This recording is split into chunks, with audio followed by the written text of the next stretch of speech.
안녕하세요. 오늘 목사님이 안 보여서 너무 섭섭해하는 얼굴을 이렇게 표현을 하면 안 되고요. 오늘 목사님이 지금 미국에 가셨어요. 그래서 미국에 우리 지금 조선어 성경 녹음했죠. 근데 그 녹음을 하는 그런 단체예요. 그래서 우리가 지금 구약 아직 못했죠. 신약하고 구약에 조금 뭐했죠? 창세기, 시편, 잠언 했어요. 그래서 이거 다 끝내야 되잖아요. 그죠? 아까 그렇게 말씀하셨죠. 디모데 목사님이 이게 정말 북한의 복음화를 위해서 큰 역할을 할 거라고. 그래서 여러분들이 크게 사용이 되셨는데 이제 마지막까지 다 끝나야 되잖아요. 그래서 목사님이 가셔서 또 가서 그거에 대해서 말씀하시고 하나님이 보내주시는 분들을 통해서 또 이렇게 헌금이 들어오면 구약 마지막까지 할 수 있어요. 그래서 여러분들이 이거를 하는 것이 이렇게 여러분들은 한다라고 생각하고 이게 단조하지만 그 일이 있기 전에 너무도 많은 일을 목사님이 뒤에서 하셔야 되는 거예요. 그래서 하나님이 여러분에게 사랑해서 정말 폴리 목사님 보내주시고 폴리 목사님이 또 앞에서 국제적으로 또 여러분을 대표할 수 있고 그래서 너무 감사하죠.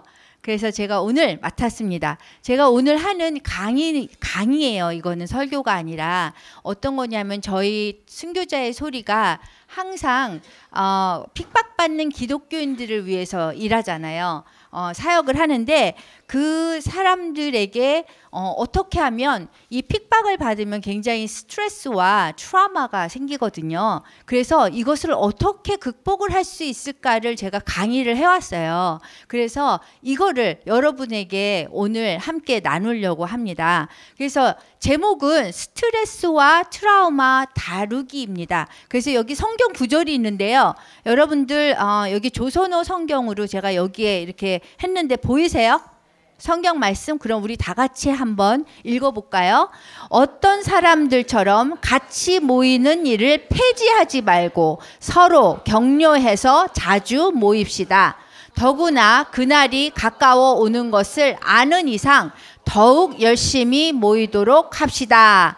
그래서 히브리서 10장 25절 말씀을 저희가 읽었어요. 그래서 이것이 스트레스하고 트라우마하고 무슨 상관이 있는가 이렇게 생각할지 모르겠는데 이제 오늘 공부하면서 하나님의 말씀이 명령이 얼마큼 우리 삶 속에 큰 역할을 하는지 이거에 대해서 우리가 오늘 배울 거예요. 이걸 시작하기 전에 제가 두 가지를 말씀드릴 거예요. 첫 번째 꼭 알아야 될 것인데요. 이 두 가지는 첫 번째는 여러분들이 스트레스는 아시죠? 예, 스트레스 쌓여 막 이렇게 말씀하시잖아요. 그런데 스트레스가 언제 쌓이는가 하면 배고플 때도 쌓여요. 잠을 못 잘 때도 쌓여요. 그리고 뭐 어디 막 가야 되는데 굉장히 힘들잖아요. 늦게 되면 막 스트레스 쌓이죠.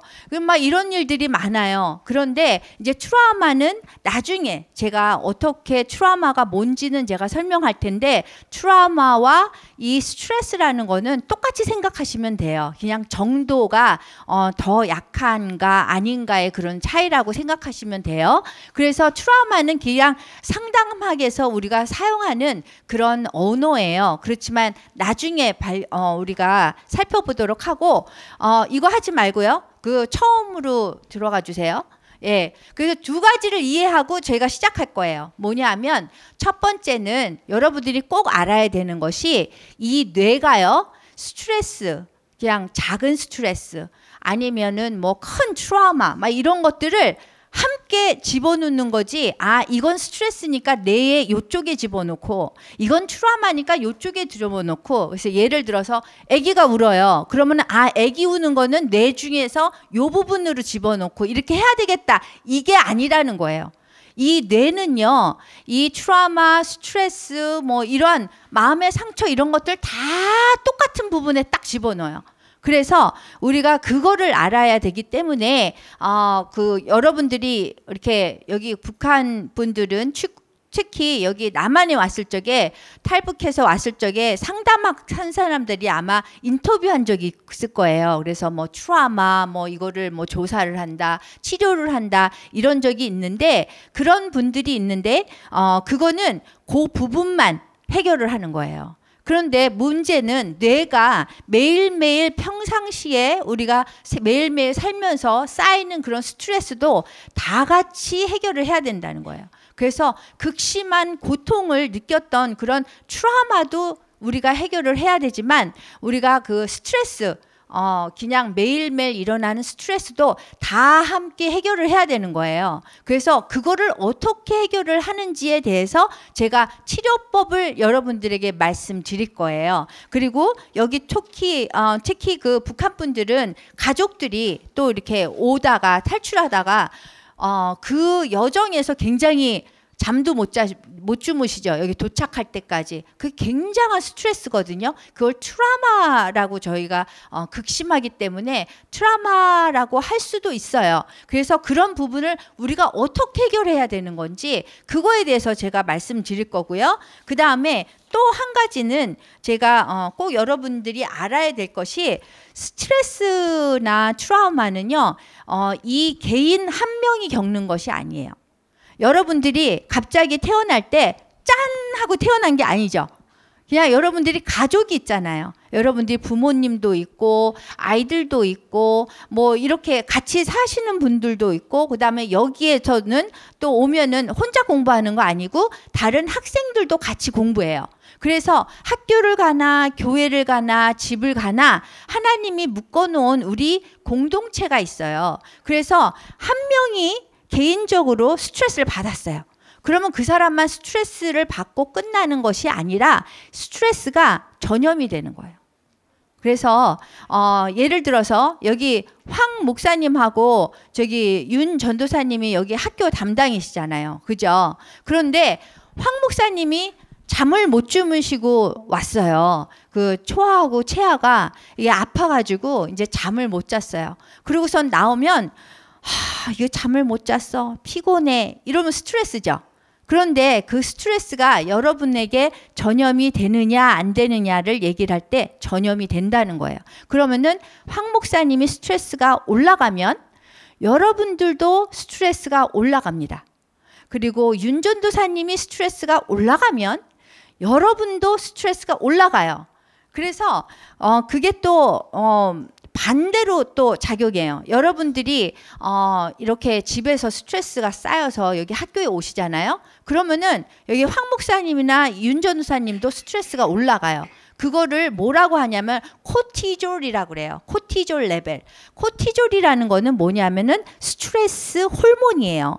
호르몬이 있는데 스트레스를 담당하는 호르몬이에요. 근데 코티졸이 전염이 되기 때문에 이것이 작용을 하는 거예요. 그래서 스트레스는 항상 영향을 서로 이게 만나는 사람들과 아니면 가족들과 그 다음에 이런 학교나 뭐 교회에서 전염이 된다는 거예요. 그래서 요 두 가지를 여러분들이 잘 알아야 돼요. 그래서 오늘 제가 해야 될 거는 뭐냐면은 이 치료법인데요. 치료법이 여러 가지가 있어요. 제가 미국에서 상담학으로 석사를 공부를 했거든요. 그런데 거기에서 치료법을 배워요. 어떤 거를 배우냐 하면은 패밀리 시스템 테라피라고 가족 체계 뭐 치료 아니면은 뭐 이렇게 춤 치료 이렇게 춤을 춰서 이렇게 표현을 하는 거예요. 이렇게 음악을 틀어놓고 이렇게 춤을 추면서 자기가 얼마큼 힘들었던 그런 것들을 이렇게 표현하고 그렇게 하면서 치료하는 방법이 있고요.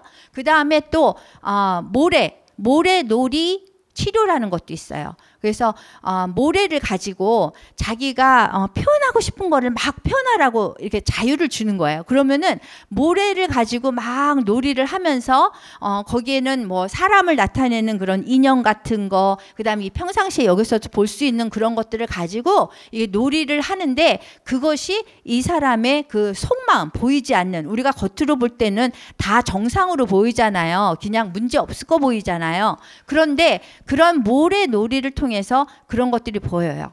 그래서 상담 치료자가, 모래놀이 치료자가 그런 것들을 보고 아, 이 사람이 이런 문제가 있구나 이렇게 생각하거든요. 예를 들어서 제가 상담학을 할 때 초등학교에서 그 인턴, 여러분들 인턴하죠. 배운 거를 이렇게 연습하는 거 인턴을 한 적이 있는데 문제 있는 아이들을 모아서 상담을 한 적이 있어요. 모래놀이를. 근데 모래놀이를 했는데 얘가 그 어떤 마네킹을 딱 모래로 덮어버리는 거예요.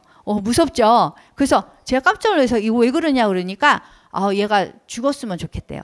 이제 그런 식으로 이게 물어보지 않아도 표현을 하는 거예요. 그래서 치료법이 여러 가지가 있어요. 이런 문제를 스트레스나 마음의 상처나 이런 것들을 치료하는 그런 방법들이 여러 가지가 있는데 오늘 제가 여러분에게 소개할 것은 가족, 대처, 자원 강화예요. 그래서 이 가족, 대처, 자원, 대처 자원 강화예요. 그래서 제가 영어로 이걸 해봐서 제가 한국말이 굉장히 이렇게 떠듬떠듬거려요. 왜냐하면 이거가 한글로 번역된 게 없어요. 그래서 제가 만들었었어야 됐어요. 그래서 영어로는 Strengthening Family Coping Resources예요. 그래서 이것을 제가 오늘 여러분에게 소개시켜 드릴 거예요. 왜냐하면 우리가 첫 번째, 우리가 두 가지 중에서 한 가지는 뇌가 스트레스나 트라우마나 이런 모든 것을 마음의 상처나 이 뇌가 포함하는 것이 이게 한 군데라고 그랬잖아요. 그래서 이거를 다 치료하기까지는 무슨 치료법 해가지고 요것만 치료하고 저것만 치료하고 이게 안 되기 때문에 그런 거예요. 그 다음에 또 하나 여러분에게 개인의 문제가 아니다. 해결은 가족이 해야 된다. 그랬잖아요. 그렇기 때문에 제가 가족이 다 같이 대처할 수 있는 그러한 방법을 강화시켜서 치료하는 방법을 제가 소개할 거예요. 그래서 제일 첫 번째로 한번 들어갈게요. 트라우마가 무엇인가? 여기 여러분들이 스트레스는 알아요. 그런데 트라우마가 뭔지는 잘 못 들어보신 분들이 있어요. 근데 트라우마는 뭐냐면 아주 억눌린 극심한 그런 고통이에요. 그래서 여러분들이 이 아이를 보면은 얘를 누가 학대하는 것도 아니고 때리는 것도 아니고 그런데 저렇게 가만히 있어요. 근데 굉장히 괴로워 보이죠. 근데 이 트라우마는 뭐냐면 육체적인 그런 고통이 아니라 정신적인 고통이에요.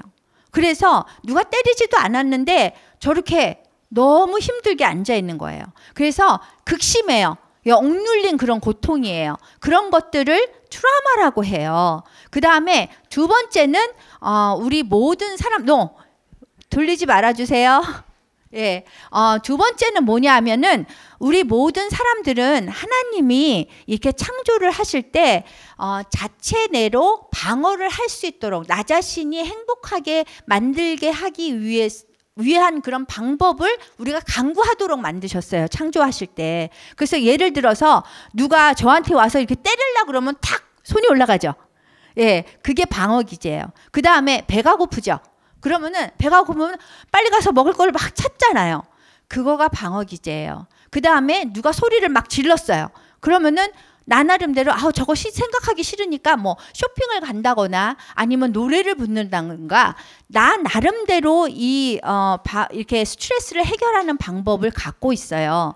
그것이 방어 기제예요. 그런데 이 트라우마라는 거는 방어 기제가 통하지 않는다는 거예요. 노래를 불러도 안 되고 노래 부를 수도 없고요. 이게 완전히 이렇게 너무 힘드니까 정신적으로 힘드니까 노래도 아니면 먹을 것도 뭐 전혀 못 느끼는 그런 상태인 거예요. 이게 두 번째 특징인 거예요. 그 다음에 세 번째 특징은 사람들이 반응을 할 때 방어 기제가 이렇게 작용을 하지 않아도 그냥 확 해버리는 사람이 있어요. 이렇게 소리를 지른다거나 싸우거나 이렇게 바깥으로 표현을 막 하는 거죠. 그렇게 하거나 아니면 도망가 버려요. 그런 반응을 하는데 그것조차도 가능하지 않는 그런 상태가 트라우마예요. 그래서 이 아이를 보면 나는 싸우지도 못해. 도망가지도 못해. 내가 갇혀 있는 것 같아. 아무것도 못하겠어. 먹고 싶지도 않아. 이런 상태인 거예요. 잠도 안 자고 싶어. 그냥 뭐를 해야 될지 모르는 그런 상태가 트라우마예요. 그래서 오늘 우리가 할 것은 스트레스와 트라우마를 어떻게 다루느냐 그 방법을 우리가 배우는 거예요. 그 다음으로 갑시다. 그 다음에 누가 트라우마를 겪는가? 여러분 여기 이렇게 보니까 무슨 일이 일어났어요? 차가 뒤집어졌어요. 차 사고가 났어요. 그러면은 이 현장에 있는 사람들이 되게 힘들었겠죠. 예. 그러면은 이 여기 안에 있는 사람도 문제고, 그다음 바깥에서 그 차 사고를 막 본 것도 트라우마가 걸릴 수가 있는 거예요. 그런데 그 대부분의 트라우마 해결이 이 개인 아니면 현장에 있던 사람들에게 집중돼요. 그래서 사람들이 이렇게 문제가 있었거나 뭐 이렇게 트라우마를 겪은 사람은 빨리 가서 차 사고 난 거에 대해서 우리가 좀 치료를 합시다. 그러면서 상담자나 아니면은 심리학자나 정신과 의사나 데리고 가서 그걸 치료를 하려고 한단 말이에요. 그렇지만 문제는 우리가 아까 제가 두 가지 꼭 알아야 된다는 것이 뭐였어요? 두 번째가 개인의 문제가 아니라 그 가족의 문제라는 거예요. 그래서 이 그림이 현장에 있는 사람만 트라우마를 겪는 것이 아니라 그 다음 사진에 보면은 이렇게 되는 거예요. 이 사람이 집에 가면 아내도 있고 아이도 있어요. 그러면 아내와 아이와 다 트라우마를 겪는 거예요. 왜 트라우마를 다 가족들이 겪느냐? 이것은 아까 말씀드렸죠. 코티졸 레벨 때문에 그래요. 코티졸 레벨은 스트레스 레벨 수준이에요. 수준이 그 스트레스 호르몬이 올라갔다 내려갔다 하는데 이분이 차 사고가 나가지고 집에 갔어요. 그러면은 어떻게 돼요? 스트레스가 올라갔어요? 내려갔어요? 엄청 올라가 있죠. 그러면 그 코티졸 레벨 때문에 이 스트레스가 올라가는 거예요. 그러면은 그 다음 사진을 볼게요. 여기 이렇게 보면 이 가족이라고 생각해요. 이 가족을 중심으로 제가 오늘은 할 거예요. 그런데 가족도 될 수 있고 학교도 될 수 있고 교회도 될 수 있고 우리가 항상 모이는 그런 장소가 될 수 있는 건데 가족이 제일 영향을 많이 받아요. 왜냐하면 가족은 한 지붕 밑에서 같이 먹고 같이 자고 같이 뭐든지 같이 하잖아요. 그러니까 가족이 제일 많이 영향을 미친다는 거예요. 그래서 이 사람의 영향이 여기에 가고 이 사람이 여기에 가고 이 사람이 여기 서로 영향을 미치는 거예요. 그래서 여기 보면은 부부 간, 그 다음에 부모와 자녀 간의 코티졸 레벨, 스트레스 호르몬의 그 수준은 서로 왔다 갔다 한다는 거예요. 그게 한 사람이 올라가면 다 올라가고 한 사람이 내려가면 다 내려가고 이 호르몬이 그렇게 올라갔다 내려갔다 하는 거예요. 그 얘기는 뭐냐면 호르몬이라는 건요. 내 몸 안에서 영향을 해서 이게 내가 스트레스 안 받아야지 그런다고 이 안에서 조절한다고 되는 게 아니라는 거예요. 이 호르몬이라는 거는요. 스트레스 호르몬은 몸 바깥에서 이 외부에 의해서 영향을 받아요. 그래서 외부에 의해서 영향을 받기 때문에 내가 스트레스 안 받을 거야 그러고 이러고 앉아있는데 다른 사람이 이렇게 왔어요. 와가지고 스트레스 막 쌓여가지고 트라우마 겪고 막 이런데 스트레스 노 이러면서 안 받아 한다고 안 받는 게 아니라는 거예요. 이 몸 밖에 영향을 받는다는 거예요. 그래서 이렇게 된 거고요. 그래서 트라우마는 전염된다. 그 다음에 스트레스도 전염되는 거예요. 그러면은 그 다음을 볼게요. 그래서 이 문제를 해결하기 위해서 우리가 가족 대처 자원 강화를 배울 거예요. 이거는 치료법 중에 하나 그랬죠. 아까 모래놀이 뭐 치료법이라든가 뭐 춤 치료법이나 뭐 이런 거 가족 체계 치료법 뭐 이런 거의 중에 하나인 거예요. 그런데 이 가족 대처 자원 강화라는 거를 이제 풀어서 제가 얘기를 할게요. 이 가족은 다 아시죠? 그 다음에 대처는 어떻게 하는 거예요? 어떻게 다루고 어떻게 대처하는 거잖아요. 무슨 문제가 일어났을 때 해결하는 거. 그렇게 하고 그 다음 자원은 뭔가 그 방법을 갖고 있다라는 거예요. 그래서 가족 대처 강화, 그러면은 가족들이 문제를 해결을 할 수 있는 그러한 도구들, 그런 방법들을 더 강하게 만든다는 거예요. 왜? 아까 개인 혼자의 문제가 아니라고 그랬죠. 그래서 가족이 대처할 수 있는 방법을 강화시키는 거예요. 그래서 지금 여기 보면 가족 트라우마 치유를 얘기했어요. 이 가족 대처 자원 강화라는 거는 개인만의 치유가 아니라 가족 트라우마도 치유하는 거다. 이렇게 얘기를 한 거고요. 그 다음 두 번째는 이 치료법은요.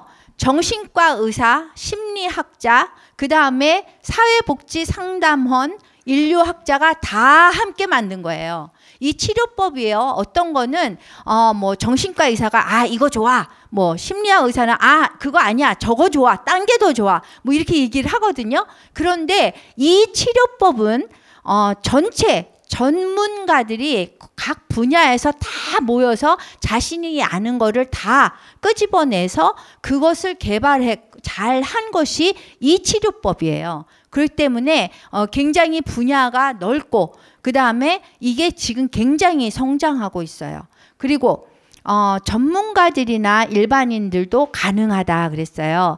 이거는 이 치료법은요. 보통 치료법은 전문가는 이외에는 못합니다. 그래서 우리가 뭐 춤치료 그러면은 춤치료자만 할 수 있어요. 그래서 모래놀이 치료 그러면 모래놀이 치료자가 할 수가 있어요. 우리가 그냥 일반인이 할 수 있는 게 아니에요. 그런데 이 치료법은 일반인도 평범한 사람도 다 가능하다는 거예요. 그래서 이 방법이 굉장히 좋은 방법인 거예요. 그러면은 그 다음으로 볼게요. 그래서 이 치료법의 목적이 두 가지가 있는데요. 목적이 가족의 만성 트라우마 영향을 감소시켜요. 이 목적이. 그래서 이 치료법을 하면 가족의 그러니까 만성은 한 번이 아니에요. 장기간 동안 반복적으로 일어나는 그러한 트라우마와 스트레스를 감소시키는 것이 목적이라는 거예요. 이 치료법의 목적이. 그 다음에 두 번째는 구체적 트라우마를 극복하는 새로운 이야기를 만들어내도록 가족이 도와주는 거예요. 가족이 뭐를 도와주냐면 우리 가족원들이나 우리가 얘기할 때 여기도 우리 가족이잖아요. 우리 순교자의 소리에서 일하는 사람들도 가족이에요. 그런데 우리 가정도 가족이에요. 그런데 우리가 서로 한 명 한 명의 그 삶의 이야기를 만들어내야 돼요. 우리가 이 성경이 여기 있잖아요. 그러면 여러분들이 이렇게 보는 거하고 이렇게 보는 거하고 이렇게 보는 거하고 이렇게 보는 거하고 여긴 또 이렇게 이게 있기 때문에 달라요. 그죠? 연구 결과를 했는데 똑같은 상황이 일어난 거를 가지고 여러 사람이 다르게 설명을 하다라는 거예요. 그게 연구 결과에 나왔어요. 그래서 우리는 우리가 보는 눈으로, 우리가 보는 창문으로 사물과 사건을 쳐다봐요. 그런데 연구를 해보니까, 조사를 해보니까 똑같은 상황이 일어났는데 이 사람은 이렇게 얘기하고 저 사람은 다르게 얘기하고 다 다르게 얘기한다는 거예요. 그래서 우리가 이러한 새로운 이야기를 만들어내는데 가족이 도와줘야 돼요. 그리고 또 한 가지 제가 이 북한 분들은 특히 굉장히 아픔이 많으세요. 북한 안에서도 아팠죠. 그 다음에 여기 오시면서도 아팠죠. 그 다음에 여기 와서도 그 치료가 안 되면 계속 아파요. 그래서 이 아픈 그런 경험들을 안에다가 두고 나만큼 더 어려운 일이 있는 사람은 없어 이 세상에 이렇게 얘기하세요. 그런데 이러한 그러한 이야기를 나만 갖고 있는 거예요. 안 꺼내요. 아프대요. 너무 아파서 못 꺼낸대요. 그래서 그거를 이렇게 딱 잡고 있으면 내가 보는 관점에 나의 인생 이야기가 그대로 있어서 그냥 아픈 인생이 되어버리는 거예요. 아무도 타치를 하면 안 되는 이야기가 돼버리는 거예요. 그러면 우리가 하나님이 그러한 아픔도 줬잖아요. 하나님이 보면서 잘됐다, 아프라고 그랬어 이랬을 것 같아요. 우리가 성경 속에서 하나님을 배우면 하나님은 너무너무 좋으신 아버지세요. 우리가 자녀들이 그렇게 아프면 우리가 기분 좋은 거 아니잖아요. 그런데 우리가 왜 아프게 하겠어요? 애들이 공부 안 하는데 공부하도록 하고 이런 것들이 무슨 이유가 있단 말이에요. 그래서 제가 여기에서 여러분들한테 그게 무슨 이유가 있어요 라고 제가 말을 못해요. 여러분들의 아버지는 따로 있기 때문에 하나님이잖아요. 여러분들이 하나님하고 해결하셔야 돼요. 그거는. 그래서 그걸 끄집어내야 돼요. 그래서 끄집어내서 그거를 수술을 하셔야 돼요. 잘못 본 부분이 있다면 여러분들이 다시 해석을 해서 여러분들의 삶을 다시 생각하셔야 돼요. 그래서 여러분들이 생각할 때 내 삶은 이거고 저거는 내가 타치하지 않고 저거는 내 삶이 될 수 없어. 나 생각하고 싶지도 않고 이거는 내 삶 속의 이야기로 내가 끄집어내지 않을 거야 라고 생각하는 거는 정말 잘못하시는 거예요. 그거는 계속 치유가 안 된 상태에서 계속 살아가기 때문에 여러분들이 아파요. 계속 아프고 그 다음에 다른 사람들을 도와줄 수도 없어요. 내가 너무 아파서. 사실 우리 기독교가 하나님을 사랑하고 이웃을 사랑하는 거예요. 그런데 다른 사람들을 하나님을 사랑한 다음에 다른 사람들을 사랑을 보여줘야 되는데 그것이 하나님의 사랑이잖아요. 하나님 우리를 사용하는데 우리가 사용되지를 못하는 거예요. 내가 너무 아파서. 이거는 정말 아무도 갖지 못하는 아픈 경험이기 때문에 내가 이거를 가지고 다른 사람을 치유할 수 있다라고 생각하지 못하는 거예요. 그런데 제 경우에를 보면 여러분만큼의 아픔은 아니지만 제가 아픔이 없었다면 여기에 이렇게 쓰지 않았을 거예요.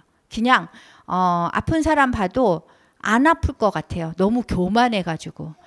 너무 자존감이 높고 자만감이 있어서 이렇게 아픈 사람 봐도 뭐 꽃을 봐도 아름다운지도 모르고 이럴 거예요. 근데 이 아픔을 겪은 사람들은 그 하나하나가 굉장히 민감하게 느껴지거든요. 그래서 하나님이 그건 주신 선물이에요. 그리고 그 아픈 그 경험도 하나님의 눈으로 봐서 그걸 해석을 해서 내 이야기로 만들어서 얘기할 수 있을 때에 정말 하나님이 그 이야기를 가지고 다른 사람들을 다 이렇게 치유할 때 사용할 수 있어요. 그래서 이 목적 두 가지를 우리가 살펴봤고요. 그 다음에 가족 대처 자원 강화는 어떻게 치유되냐면 지속되는 스트레스와 트라우마를 가족 의식이나 일과로 치유할 수 있어요. 여기서 일과와 의식과 일과라는 거는 뭐냐 하면은요. 여러분들이 매일매일 그냥 생각 없이 하는 거예요. 여러분들이 아침에 일어나면 뭐 하세요? 입 닦죠. 그리고 세수하죠. 얼굴에 뭐 바르죠. 화장하죠. 뭐 화장 안 할 수도 있지만 그렇지만 밥 먹고 이거 하는 건 똑같잖아요. 잠자리 들 때면 뭐 하세요? 그때는 또 닦고 그리고 또 잠자리에 들잖아요. 그래서 그렇게 매일매일 통상적으로 우리가 하는 것들이 일과예요. 그런데 여기서 의식이라는 거는 좀 영적이고 종교적인 건데 의미 있는 거예요. 예를 들어서 의식은 생일 파티 매일 하는 거 아니죠. 그것이 의식이에요.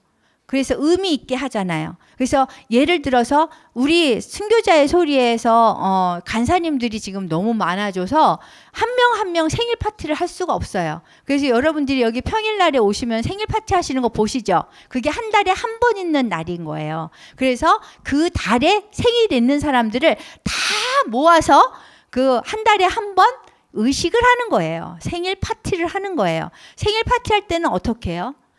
불을 일단 끄죠. 간사님들이. 왜냐면 케이크에다가 불 붙여서 촛불에 이렇게 해서 와야 되니까. 그게 다 의식이에요. 그리고 온 다음에 어떻게 해요? 그 생일을 맞은 사람이 나와서 이렇게 기다리고 있다가 불을 꺼요. 그렇게 하고 또 우리가 또 박수 쳐주고 또 카드도 하고 주고 그 다음에 또 뭐예요? 또 케이크 먹죠.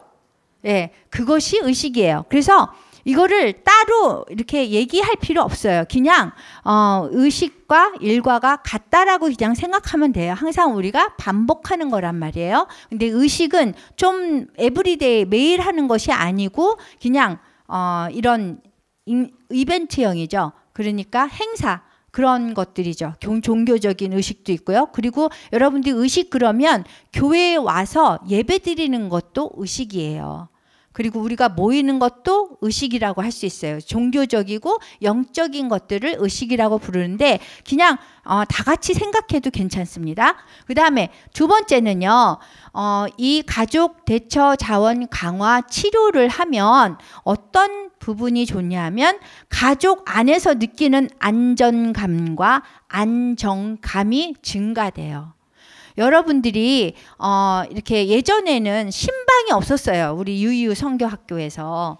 그런데 신방을 하면서 더 유대가 끈끈해지고 더 여기는 정말 안전한 곳이구나. 안정감을 느낀다. 이런 거를 느끼거든요. 더 가족 같아지고요. 그거와 마찬가지로 안전하다는 생각을 느껴요. 여러분들이 여기 왔다가 여기 좀 문제가 있는 거 아니야? 뭐 이런 생각을 안 하게 되고 안정감을 느끼는 거예요. 그래서 이 치료법은 이거를 함으로 인해서 안전감과 그 다음에 안정감을 같이 느끼게 되는 거예요. 그래서 그게 올라가요. 그래서 가족들이 사실 제가 예를 들자면 저하고 폴리 목사님이 재혼했어요. 그리고 애들을 아들 하나 딸 하나씩 데리고 왔어요. 그래서 애들이 4명이 된 거예요. 그때 당시에 우리 트레버 선교사가 6살인가 7살이었어요.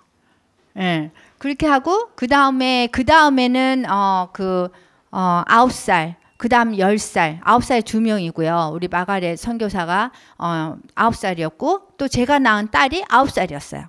그렇게 하고 10살이 있었어요. 그런데 정말 이 서먹서먹하잖아요. 그죠?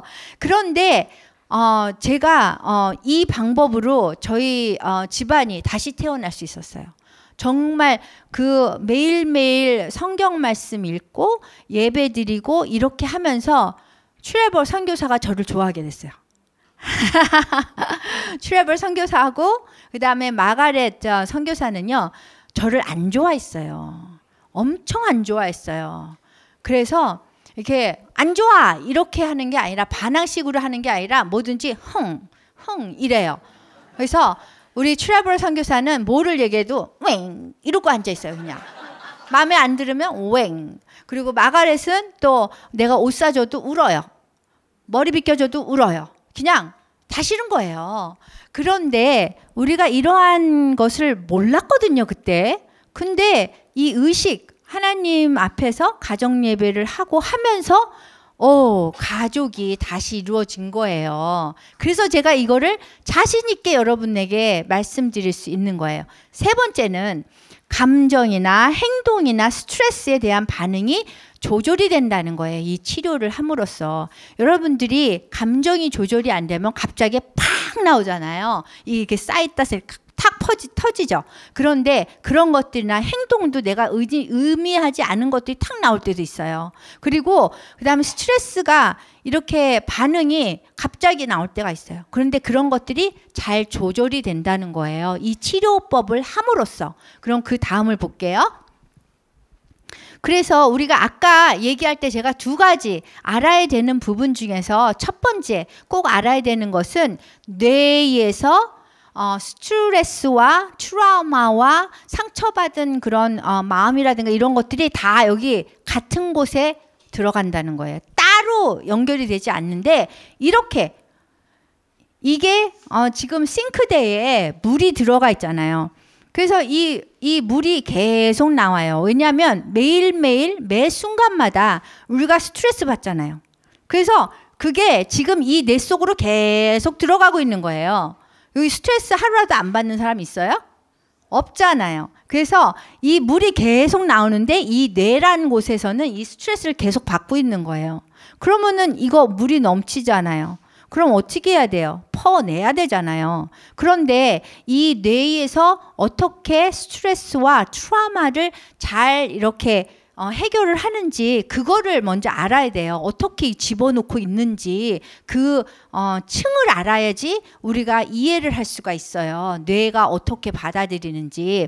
그래서 트라우마의 그 층을 한번 이게 이제 이게 뇌라고 생각하고 이 층이 층층층층이 이게 쌓이거든요. 그거를 우리가 한번 발견해 볼 거예요. 한번 볼게요. 첫 번째는 평범한 스트레스가 쌓여요. 이게 뇌라고 생각하면 제일 먼저 쌓이는 게 평범한 스트레스예요. 그래서 평범한 스트레스는 뭐예요? 아까 얘기했듯이 배고파, 잠을 못 잤어. 뭐 이렇게 하면은 그게 평범한 스트레스예요. 또 아기가 울어요. 아유, 어떻게 도와주고 싶은데 어떻게 안 되는 거예요. 그게 스트레스예요. 그래서 이런 평범한 스트레스가 이렇게 제일 먼저 뇌에 쌓이는 거예요. 그 다음 볼게요. 그 다음에 쌓이는 거는 이제 아까 여기 이 사진은 아기 우는 거잖아요. 아기 우는 거는 평범한 스트레스에 들어갔기 때문에 저쪽에 제가 놓은 거고요. 그 다음에 뇌에서 그 다음에 쌓아 올리는 것이 무엇이냐면 예측 가능한 스트레스예요. 그래서 이 사진을 보면은 한 명은 운전을 가르치고 한 명은 또 운전을 배워요. 미국에서는 여러분처럼 전철 타고 다니고 버스 타고 다닐 수가 없어요. 그래서 16살이면 다 운전면허를 따야 돼요. 예, 그래서 어떤 부모는 그 운전을 직접 가르칠 경우도 있고 어떤 부모는 운전 학교를 보내버려요. 왜? 너무 스트레스가 쌓이는 거예요. 무서워요. 이거 하면 다 싸우고요. 이 운전을 가르치면요. 그러면은 이혼하는 부부도 있어요. 왜냐하면 이 한 사람은 이 생명, 두 명의 생명을 지고 가는 거잖아요. 그런데 한 명은 가르쳐줘야 되는데 다른 한 명이 못하면 죽을 뻔하는 거예요. 그럼 얼마나 스트레스가 쌓여요. 그래서 이 예측 가능한 스트레스는 이런 거예요. 그리고 예측 가능한 스트레스가 또 뭐 있을까요? 우리가 결혼식을 준비할 때 스트레스 엄청 쌓이죠. 예, 그래서 모두 해야 되고 이렇게 뭐를 한다라고 생각을 할 때 이거는 내가 인생에서 해야 될 거고 이렇게 이게 날짜가 잡히고 그러면 이 스트레스 내가 받겠구나라고 아는 것이 예측이 가능한 스트레스인 거예요. 그리고 그러면은 그 다음 층으로 갈게요. 그 다음 층에는 예측 불가능한 스트레스예요. 그래서 뇌에서 제일 먼저 받는 게 뭐였어요? 평범한 스트레스. 두 번째는 예측 가능한 스트레스. 세 번째는 예측 불가능한 스트레스예요. 그래서 예측 불가능한 스트레스는 저 같은 경우인 거예요. 제가 결혼할 때 이혼하리라고 생각하고 결혼했겠어요? 예, 아니었단 말이에요. 여러분들이 탈불칼이라고 생각하셨어요?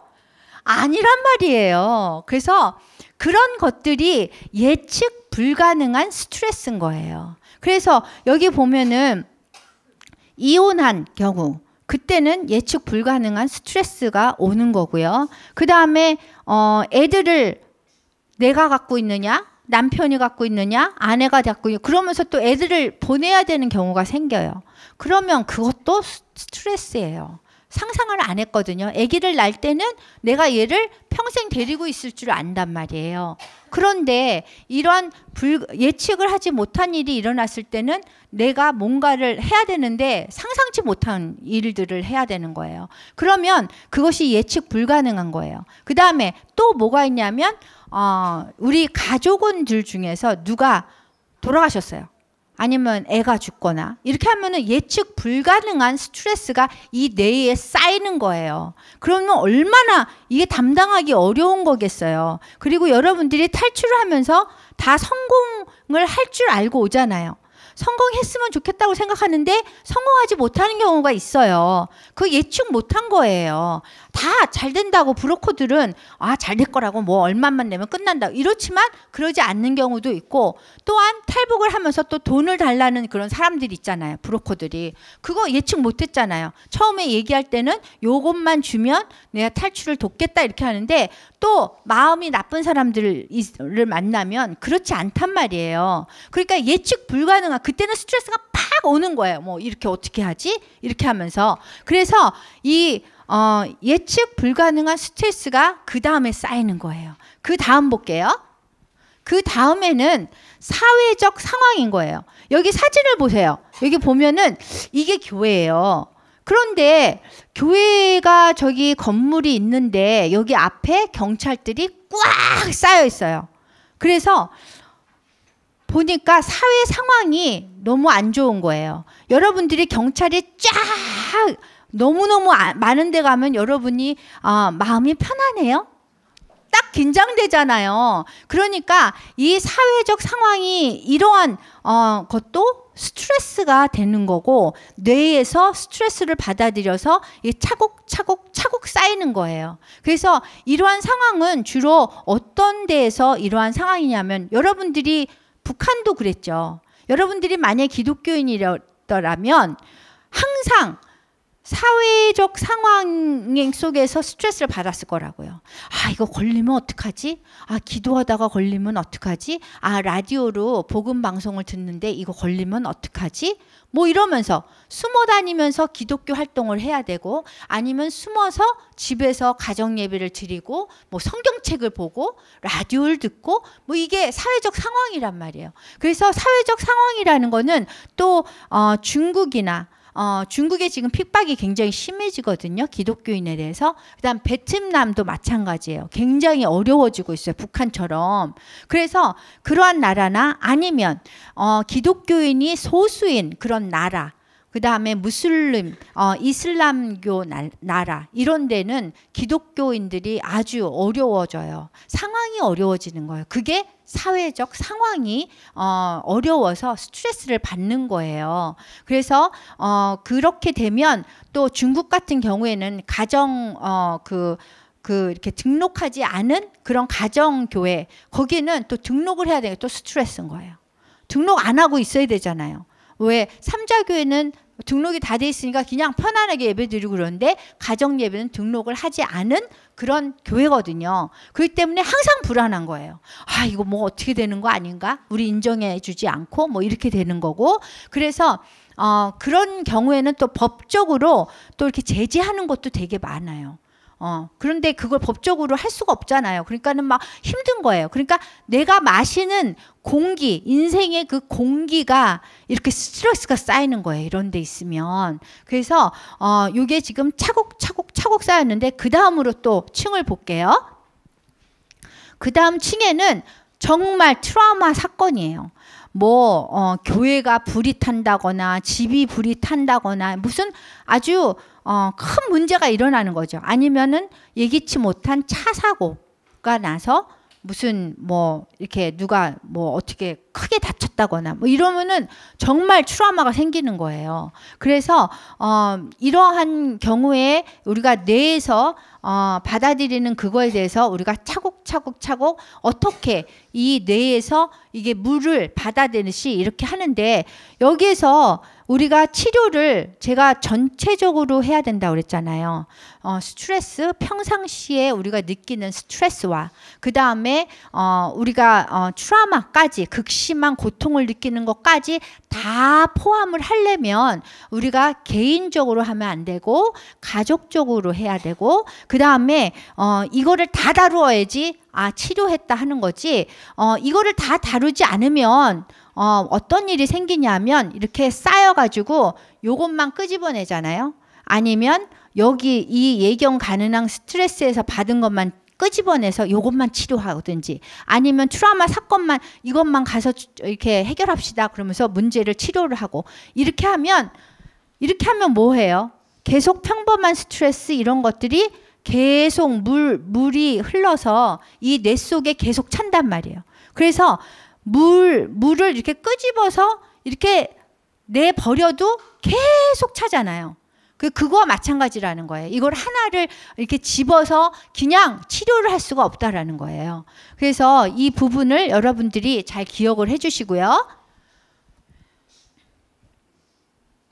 그 다음에 이 트라우마라는 거는요, 여러분들이 그냥 가족들끼리 전염된다고 했죠. 그런데 또 하나 사실은 세대에서 세대로 또 전해진다는 거예요. 이어져요. 여러분들이 탈북하면서 이렇게 트라우마죠. 스트레스 많이 받았죠. 그런데 그것이 그냥 끝나는 것이 아니라 여러분들이 그때 받았던 그런 스트레스 트라우마가 그 밑에 세대들에게도 전염이 된다는 거예요. 그런데 여기 한번 봐봐요. 여기 위에는 이제 총을 누가 막 쏘고 하는 거를 막 실제로 보고 사람이 뭐 죽는 것도 보고 막 이랬어요. 그래서 여기 1세대에서는 이 사람이 남편이 이제 총격 사건을 목격하든지 뭐 이런 거예요. 그런데 아내한테 전염이 됐죠. 왜냐하면 스트레스는 전염되니까, 트라우마는. 전염됐어요. 그래서 이걸로 끝나면 좋은데 여기서 치료가 안 되면 그 다음까지 간다는 거예요. 그 다음 세대, 자녀들한테도. 그 다음에 자녀가 이거를 물려받았어요. 이런 트라우마, 이 스트레스를 물려받았어요. 그런데 여기 이 사람이 또 남이 불타는 걸 또 봤어요. 불타가지고 뭐 집이 불타고 뭐 난리가 난 그런 사건을 겪은 거예요. 그러면 이 사람이 이거를 치료를 안 하면 이 두 개를 갖고 또 그 다음 세대까지 내려가는 거예요. 그래서 그 다음 세대는 총격 사건의 그런 목격으로 인해서 온 트라우마, 그 다음에 불이 탄 그 상황에서 본 그 트라우마가 같이 이렇게 이어지는 거예요. 전해지는 거예요. 그래서 이거를 제가 좀 알 수 있는 게 어떤 예를 들어서요. 어떤 여성이 이제 뭐 이렇게 강간을 당했어요. 그러면 강간을 당했으면 그 사람으로 끝나는 게 아니에요. 그 배우자한테, 남편한테 그 강간 당한 그 두려움과 그때의 트라우마, 스트레스 때문에 이렇게 반응하는 것들이 다르는 거예요. 다른 사람들은 그냥 만져도 이러는데 막 이런다거나 그런 어떤 그 습관이 생기는 거예요. 그래서 남편한테 그 습관이 이제 전염이 됐어요. 그런 것들이. 그렇게 하고서는 그 아이들한테도 그 강간당했던 그 트라우마 때문에 아이들의 환경이 다른 아이들보다는 또 다르게 형성돼요. 어떻게 형성되냐면 딸이 있다면 제가 또 남자를 잘못 만나거나 뭐 이렇게 하면 그렇겠다 그래서 애를 집에 혼자 두지 못하는 거예요. 그래서 고등학생이 돼도 사람을 보는, 감독하는 사람을 또 이렇게 돈 주고 이렇게 데려와서 보게 하고 자기가 나가면 그렇게 하고 그 다음에 문도 꼭 닫아야 되는 거예요. 닫았나? 막 이러면서 또 계속 보고 이렇게 되는 거예요. 그래서 이 트라우마로 인해서 우리가 생활 속에서 바뀌는 그런 것들이 있어요. 그런 것들이 이 아이들에게 그 환경을 조성하는 거예요. 그러면 그 엄마의 아이는 항상 이 세상은 굉장히 안전하지 않은 곳이라는 그런 생각을 갖게 돼요. 그러면 그 딸에게는 항상 이 반응이 다르게 오는 거예요. 문 잠가야 돼. 그렇게 하면서 그 다음에 그 딸이 결혼을 하면 그 또 딸한테 문 잠가야 돼. 문 잠가야 돼. 뭐 이렇게 되는 거예요. 그러니까 이게 트라우마가 계속 그 다음 세대로 이어지는 거예요. 그리고 그 다음에 볼게요. 여기에 보면 이 아이가 지금 트라우마를 겪은 것 같아요. 얼굴이 너무 힘들어 보이잖아요. 근데 그냥 길을 가고 있잖아요. 지금 이 상태에서 이 경찰이 옆에 가긴 하지만 경찰이 뭘 한 게 아니에요. 아무것도 안 했는데도 막 이러는 거예요. 그런데 여기에서 얘가 지금 뭐를 걱정하냐 하면 지금 어려운 일을 겪은 거는 사실이에요. 이 얼굴을 보면 그냥 뭐 이렇게 걸어가는 거 막 왜 그러겠어요? 분명히 트라우마를 겪었단 말이에요. 그런데 이 트라우마를 겪은 아이가 아니면 트라우마를 겪은 우리가 이거를 내가 트라우마를 지금 겪었으니까 빨리 이 과거를 해결하고 그 다음을 살아야지 이렇게 되지 않는다는 거예요. 항상 이 트라우마를 겪으면 우리 인간은 그 다음에 또 무슨 일이 있을까? 이렇게 되는 거예요. 그러니까 항상 불안하고 이 경찰이 옆에 있어서 아무런 일을 뭐 이렇게 나쁜게 이렇게 취급하고 막 한 것도 아닌데 그 다음엔 또 무슨 일일까? 무슨 트라우마일까? 이렇게 더 걱정하는 거예요. 그래서 트라우마가 있는 가족은 안전을 위협하는 그 다음 사건만을 다루려고 하는 거예요. 그 다음엔 또 뭐지? 그 다음엔 또 뭐지? 이렇게 되는 거예요. 제가 스리랑카를 갔는데 그때 당시에 스리랑카는 북교 국가예요. 그죠? 불교가 많죠. 불교가 많은데 그래서 어떤 공동체를 가든지 불교 그 승려가 딱 공동체의 지도자예요. 그래서 기독교인이 거기에 들어가서 이렇게 전도를 하기 시작하면 그 승려가 이렇게 핍박을 하기 시작해요. 사람을 시켜서라든가 막 갑자기 가서 막 때린다거나 사람 보내서 한다거나 이런 일이 있었는데 제가 찾아갔던 그 목사님은 교회가 불이 탔어요. 물론 교회가 불이 타기 전에 그 승려한테 맞은 적도 있어요. 갑자기 와서 막 때렸대요. 그런데 그 다음에 제가 갔을 때는 금방 불타고 난 다음이었어요. 그래서 교회가 불이 막 탔어요. 그래가지고 다 잿더미가 된 거예요. 그래서 이제 그 집을 찾아갔어요. 그 집을 찾아갔는데 그 사모님하고 제가 인터뷰를 했어요. 이렇게 어려운 상황에서 어떤 게 어려운 부분입니까? 라고 제가 질문을 했을 적에 사모님이 뭐라고 하냐 하면 제가 제일 힘든 거는 남편이 더 이상 집에 없다는 것입니다. 예요. 그러니까 교회가 이래서가 이거가 아니라 남편이 더 이상 집에 없기 때문에 애들이 아빠하고 너무 멀리 떨어지고 뭐 이런 얘기를 하시더라고요. 그래서 이 목사님은 사실 교회를 물론 해결을 해야 되잖아요. 그런데 그 다음이 더 무서운 거예요. 또 이 사람들이 또 우리 집에 와서 또 어떻게 불태우면 어떡하나? 뭐 이러니까 교회 가서 일을 해결하고 뭐 이렇게 하지 자신이 지금 교회가 불탄 거에 대한 트라우마를 해결을 하는 것이 아닌 거예요. 그 다음 하기 때문에 내 가족을 돌본다고 하는 것이 이제 교회 가서 자꾸 이렇게 문제를 해결하려고 그러고 뭐 교회를 또 세워야 되고 뭐 이렇게 된 거예요. 그리고 어떻게 하면 우리 가족의 문제가 되지 않게 했나 이렇게 생각을 하는데 결국에는 그 행동이 집에 들어오지 못하게 되는 거죠. 너무 할 일이 많아서. 그래서 안전을 위협하는 그 다음 사건을 생각하기 때문에 지금 너무 바쁜 거예요. 목사님이. 그거를 해결할 겨를이 없어요. 예, 그럼 다음에 볼게요. 그래서 트라우마가 생긴 다음에 가족들에게는 새로운 습관이 생겨요. 제가 금방 말씀드렸죠. 예전에는 이 목사님 가족은 항상 저녁마다 모여서 밥도 먹고 아빠가 와서 목사님이지만 계속 애들을 돌봐주고 그 다음에 숙제도 봐주고 이랬단 말이에요. 근데 트라우마가 딱 생기고 나니까 나쁜 습관이 생기게 되는 거예요. 그래서 예를 들어서 트라우마가 생기면 밥도 안 먹어요. 매일 하던 거 있잖아요. 이도 안 닦아요. 그냥 누워서 인생은 허무해. 내가 밥 먹으면 뭐하고 이 닦으면 뭐하고 잠자면 뭐하고 이렇게 돼버린단 말이에요. 그러니까 예전에는 우리가 습관이 좋았어요. 이도 닦고 밥도 먹고 제 시간에 밥도 먹고 했는데 이 트라우마를 겪고 나면 이 나쁜 습관이 그 트라우마의 결과로 생기는 거예요. 예. 그래서 이러한 습관 때문에 스트레스가 더 해결이 안 돼요. 그러니까 우리가 아까 뭐라 그랬어요? 가족들의 의식과 일과를 제대로 해야 된다는 거잖아요. 그래서 스트레스를 받거나 우리가 그 트라우마를 겪고도 우리가 항상 일과 같은 시간에 밥 먹고 그 다음에 아침에 일어나면 세수하고 입 닦고 뭐 하는 거를 매일 했던 거를 계속 해줘야지 이게 좋다라는 거예요. 안 그러면 이 나쁜 습관이 밥도 안 먹고 막 이렇게 하는 그런 습관이 생겨서 더 스트레스가 해결이 안 되는 거예요. 그래서 가족 트라우마라는 그 개념 안에서 가족이 다시 세워지게 되는 거예요. 트라우마를 받으면, 겪게 되면. 그러면은 그 다음에 또 볼게요.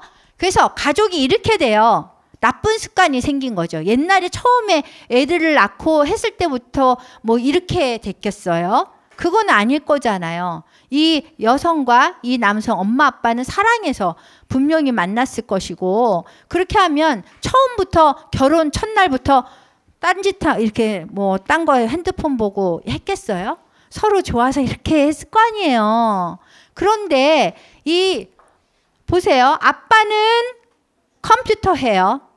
엄마는 핸드폰 해요. 그 다음에 아들도 무슨 게임 하나 봐요. 핸드폰에서. 애는 또 무엇을 쓰고 있어요. 뭐를. 밥 먹는 시간이거든요. 그런데 서로 눈을 맞추는 사람이 하나도 없어요. 너무 슬프죠. 이게 가족이에요? 가족이 아니죠. 따로 사는 거잖아요. 근데 가족은 스트레스에 분노로 반응해요. 이렇게 되면 가족 간에 스트레스가 너무 쌓이고 이런 나쁜 습관이 생겼기 때문에 해결이 안 되니까 조금만 스트레스 받아도 팍 분노하는 거예요. 화를 빡 내고. 그 다음에 스트레스를 피하려고도 해요. 그렇게 하다 보면 어떤 상황이 나요? 가족을 포기하게 되는 거예요. 이렇게 살아서 내가 혼자 사는 게 더 낫지. 이렇게 살아서 좋을 게 뭐 있어? 이렇게 되는 거예요. 그래서 우리가 한 가지를 잘못 이렇게 방향을 가게 되면 끝에 가서는 가족이 헤어지는 그 길이 오는 거예요. 그래서 우리가 치료를 잘 해야 되는 거예요. 그 다음에 결국 이런 가족은 분열되고 혼란스러워지는 거예요. 그리고 가족이 포기하게 되는 거죠. 예. 그 다음에 여기 보면은 제가 자랄 때는 가정 예배도 했어요. 그리고 지금은 물론 이 기도하는 사람들은 많죠. 가족이 기도하는 사람 많잖아요. 그런데 조금만 의식이라고, 작은 의식이라고 집에서 할 수 있는 것을 살펴본다면 가정 예배라고 할 수 있어요. 가정 예배와 뭐 이런 것들은 우리가 어렸을 적에 많은 가정들이 했습니다. 여러분들이 북한에 있으셔서 잘 모르셨을 거예요. 제가 자랄 때는 가정 예배를 많이 드렸어요. 저도 가정 예배를 드리면서 자랐어요. 근데 그 가족의 그 일과와 의식 이런 것들이 가족의 회복을 도와주는 거예요. 그냥 보기 싫어도 보고선 이렇게 하던 거 일과를 계속하면 괜찮아요. 저도 마찬가지예요. 목사님하고 이제 갈등이 생겨서 이렇게 다투게 되잖아요. 그러면 만지기도 싫더라고요. 여러분들은 어떤지 모르겠는데 저는 만지기도 싫고 보기도 싫어요. 그런데 그 순간에 그냥 딱 껴안아 버려요. 아니면 그 순간에 이렇게 밥을 먹으면서 따로 먹지 않고 같이 기도하잖아요. 우리 밥을 먹을 때는 항상 기도하니까 기도를 할 때 항상 손 붙잡고 하거든요. 이 손 붙잡고 밥 먹기 전에 이렇게 하면은 이게 달라져요. 눈을 떴을 때. 그래서 여러분 이 집에서 일과를 매일매일 하는 그 일과를 계속 하는 것이 스트레스 쌓여도 하는 것이 이것이 우리가 치료가 자연적으로 되는 것입니다. 그리고 그 의식 우리가 집에서 가정 예배, 그다음 밥 먹기 전에 이렇게 기도하는 거 이런 것이 굉장히 중요해요. 여러분들이 혼자 사시는 분들도 있어요. 그리고 어떤 분들은 손주를 또 키우는 분들도 있어요. 그런데 가능한 사람하고 같이 하는 게 좋아요. 매일매일 가정 예배를 뭐 다 모여서 하면 좋은데 손주하고 더 많은 시간을 보내잖아요. 그러면 가족 중에서 가능한 사람부터 같이 하면 좋아요. 그냥 예배를 드리고 뭐 같이 예배 드리고 뭐 이렇게 하고 좋고, 그 다음에 또 혼자 사시는 분들은 혼자라도 또 이렇게 하나님한테 기도하고 이런 시간을 계속 이렇게 갖는 것이 갖는 것이 좋습니다. 그러면 그 다음을 볼게요. 일과가 어떤 가족에게 도움을 주는가. 일과를 함으로써 매일매일 해야 되는 것을 하면서 뭐 이렇게 잠잘 때 어떻게 하고 밥 먹을 때 어떻게 하고 뭐 이런 것들을 함으로써 가족에게 도움을 주는데요. 어떤 가족에게 또 도움을 주냐 하면 감사합니다. 알코올 중독을 다루는 가족들에게 좋아요. 알코올 중독이 있는 그런 가족들이 이 일과를 계속하는 게 좋아요. 그리고 만성 질병을 다루는 가족들이 또 일과를 함으로써 효과를 봅니다. 그 다음에 또 관계가 변화된 그런 이혼 같은 것으로 인해서 관계가 깨지고 다시 이루어지고 이러한 상태의 그런 가족들에게도 이러한 일과를 계속 함으로써 굉장히 좋은 치료가 됩니다. 그 다음에 일과와 의식은 어떤 영향을 주는가? 장기간 반복되는 규칙적인 행동 습관, 좋은 습관, 규칙적인 습관, 습관이 굉장히 중요하거든요. 여러분들이 건강하려면 습관이 좋아야 돼요. 그래서 장기간 반복되는 규칙적인 행동 습관에 영향을 줘요. 일과와 의식을 함으로써. 그 다음에 두 번째는 적어도 두 사람이 이 습관을 함께 따라가게 해줘요. 이 의식을 함으로써, 일과를 함으로써. 그 다음에 또 세 번째는 인생과 가족의 그 상호관계. 가족들이 같이 하나의 그 삶을 살아가는 그 상호적으로 관계를 하면서 살아가는 그런 관계에서 의미를 부여해주고 질서를 또 가족에게 주고요. 또 명료함을 일과를 함으로써 얻을 수 있게 해주는 거예요. 그래서 가족에게는 이것이 정말 중요하고 제일 좋은 것이 가족이 영향을 제일 많이 미치기 때문에 가족 사이에서 하는 것이 좋고요. 그 다음에는 우리 가족이 지금 영적인 가족이 있잖아요. 여기 이런 유유 성교학교나 교회나 이런 데에서도 또 이런 것들이 다 좋은 거예요. 그래서 여러분 우리가 여기에서 유유 성교학교에서 지금 선생님들이 지금 신방 가잖아요. 신방 가서 하는 것이 일과는 아니고 의식인 거예요. 그죠? 그거는 하나 되는 그런 것을 하는 건데 하나님이 히브리서에서 같이 모이는 걸 폐지하지 말고 모이라고 하나님이 명령하셨거든요. 그래서 모여서 의식을 하는 거, 예배 같이 드리고 이거가 굉장히 중요한 거예요. 그래서 여러분들이 그러한 치료를 할 수 있는 거고요. 그 다음에 가족 대처 자원 강화. 이거는 평범한 일과와 의식을 사용해서 트라우마 가족을 안정시키고 치유해 줍니다.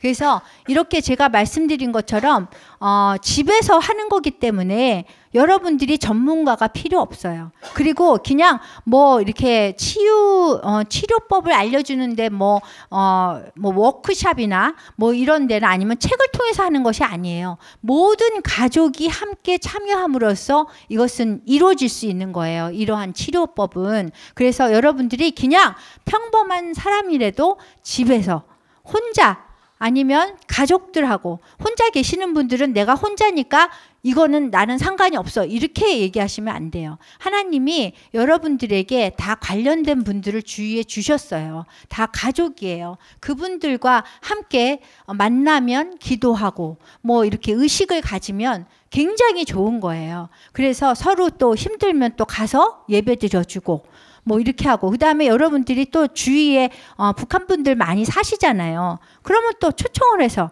또 같이 예배 드릴 수 있고 이것이 굉장히 좋은 거예요. 그 연구 결과가 이렇게 나온 거예요. 그 다음에 여러분들이 이게 토의하는 시간인데 좀 시간이 없어서 오늘은 토의는 안 할 거예요. 여기 여러분들이 뭐 잠자리 들 때는 뭐 하고 식사 시간에 뭐 하고 집에 돌아왔을 때는 뭐 옷을 벗고 뭐 손을 씻고 뭐 이런 것들이 다 있잖아요. 슬픈 시간에 뭐 하고 뭐 이런 것들이 그냥 의식과 일과인 거예요. 항상 하는 것들이. 그 다음에요. 단순한 일과 그냥 밥 먹어요.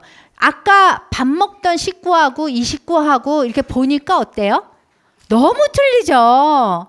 이게 쳐다봐도 힘들어. 이게 다른 거예요. 큰 차이를 일으킨다는 거예요. 이러한 단순한 일과가 큰 차이를 가족에게 준다는 거예요. 그래서 여러분들이 이 매일매일 하는 뭐 잠자리 들 때, 그 다음에 밥 먹을 때, 뭐 이런 슬픈 일이 있었을 적에 어떻게 하고 뭐 이런 것들을 여러분들이 계속적으로 하던 거를 계속 좋은 습관을 계속 가지면 그러면 여러분들이 치료될 수 있어요. 그런데 이거는 이제 기독교인들은 2000년 이상 이것을 행해왔어요. 의식을. 그 다음에 집에서도 가정 예배하고 그냥 계속 모이는 거예요. 사람들이 형제 자매들이 계속 모이는 거예요. 그리고 기독교가 한 2000년 됐는데 그 초대교회 때 핍박이 있었어요? 없었어요? 지금 성경에 보면은 핍박이 엄청 많았어요. 그 정말 목숨이 왔다 갔다 하는 그런 상황이었단 말이에요. 순교자도 많이 나왔어요. 그런데 그런 상황에서 우리 기독교인들이 어떻게 트라우마를 해결을 했느냐. 이게 지금 굉장히 궁금하거든요. 그런데 하나님이 벌써 사람을 이렇게 치유되도록 만드신 거예요. 우리를 창조하실 때부터 우리를 이렇게 치료가 우리 내에서 될 수 있도록 하나님이 이렇게 역사하신 겁니다. 그래서 그 핍박을 많이 받는 그런 상황에서도 문제가 없는 거예요. 기독교인들은. 그래서 북한이나 베트남이나 뭐 이슬람 그 교회 나라에서도 지금 기독교인들은 그 어려운 상황이 있는데도 하나님의 명령에 모이기를 폐지하지 말고 모이기를 힘쓰라고 그랬잖아요. 그 명령에 잘 순종하면 이런 치료법이 자연적으로 그냥 되는 거예요. 그래서 여러분들이 가족 가족 대처 자원 강화 이것을 여러분들이 잘 생각하셨으면 좋겠고, 우리는 가족 중에서 뭐 이렇게 대처할 방법이 없어 그렇게 생각할지 모르지만 있습니다. 그게 아까 의식과 일과예요. 매일매일 하는 거, 그것을 같이 하는 거예요. 그래서 이렇게 해서 오늘 반만 끝냈어요. 그래서 다음 주에 또 어떻게 치료법을 어떻게 행해야 될지, 왜냐하면 이 치료법이 요것뿐만이 아니라 또 이야기하는 거가 있어요. 가족끼리 이야기를 하는 방법도 여러 가지가 있어요. 그래서 그거는 다음 주에 제가 또 할 겁니다. 그러면 오늘은 전편 스트레스와 트라우마 다루기 전편을 했습니다. 그럼 우리 다 같이 기도하고 마치겠습니다. 하나님 아버지 감사합니다. 오늘 W 예배 시간에 우리 북한 선생님들과 그다음 자원봉사 오신 분들과 우리 순교자의 소리 여기에 간사님 분들과 다 함께 우리가 스트레스와 트라우마를 어떻게 다루는지에 대해서 오늘 배웠습니다. 하나님, 정말 하나님은 전지전능하시고 우리를 창조하기 전부터 이렇게 좋은 치료법을 우리에게 명령해 주셨습니다. 그래서 우리가 하나님의 명령을 순종할 때 모든 문제가 해결되는 것을 배웠습니다. 하나님 감사합니다. 정말 우리를 보살피시고 우리의 인생의 하나하나 구체적인 트라우마까지 주님께서 이렇게 명령으로 다루어 주심을 정말 감사드리오며, 하나님 아버지 우리 선생님들 정말 여기 북한에서부터 사셨고 그 사회적인 그 상황이 어려운 상황에서도 살아내셨고, 또한 탈북하는 과정이나 여기 남한에서 와서 사시기까지 정말 많은 스트레스와 트라우마를 겪으셨습니다. 이것에 대해서 의심하는 사람은 하나도 없을 것입니다. 그렇지만 하나님께서 우리 선생님들 한 분 한 분을 다 사랑하셨기 때문에 다 이유가 있고, 또 주님께서 우리 북한 선생님들을 사용하시려고 주신 거라고 생각합니다. 우리가 그러한 상황이 왔을 적에 그냥 인생이 허무하다고 생각하지 않고 오직 주님만 바라보고 주님의 전지전능하신 주님의 치료법을 함으로써 집에서 일과와 의식을 함으로써 치료될 수 있도록 주님 우리 선생님들을 인도하여 주시옵시고, 또한 그러한 치료법을 통해서 그 영적 성장을 이루고 또한 다른 사람들을 도와줄 수 있는 그런 하나님의 도구가 될 수 있도록 우리 선생님들을 크게 사용하여 주시옵소서. 그럼 하나님 아버지 오늘 주님께서 마지막 시간까지 하나원 파티까지 주님께서 인도해 주실 줄 믿사옵고, 하나님 영광 받아 주시옵소서. 이 모든 말씀 주 예수님 이름 받들어 기도합니다. 아멘.